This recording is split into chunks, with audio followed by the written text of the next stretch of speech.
जय भीम जय शिवराय. आपण पाहू शकताय छत्रपती शिवाजीनगर मतदारसंघातील पाटकर प्लॉट येथील नागरिकांच्या समस्या, ड्रेनेज लाईन,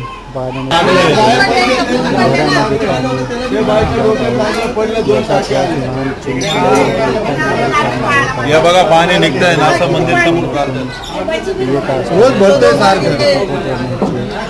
खूप मोठ्या प्रमाणात दिसत आहे.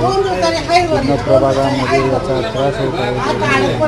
महात्मा गांधी दुर्लक्ष करत आहे. कोणत्याही प्रकारचे नियोजन केले जात नाही. सर्व पाणी असेच रस्त्यावर वाहत असते. आरोग्याची समस्या ही भरभरून ओढलेली आहे. मात्र या समस्या कधी पूर्ण होतील, या समस्यांचे कधी निवारण होईल याकडेच लक्ष लागून आहे. मात्र जर वेळेस वारंवार हे उडवाउडवीचे उत्तरच याच्यामध्ये असतात. काही काळापुरते साफसफाई केली होत असते. या ड्रेनेज लाईनचे पूर्ण ढासळलेले चेंबर या प्रभागात आहे. याच्याकडे लवकरात लवकर लक्ष द्यावे ही विनंती.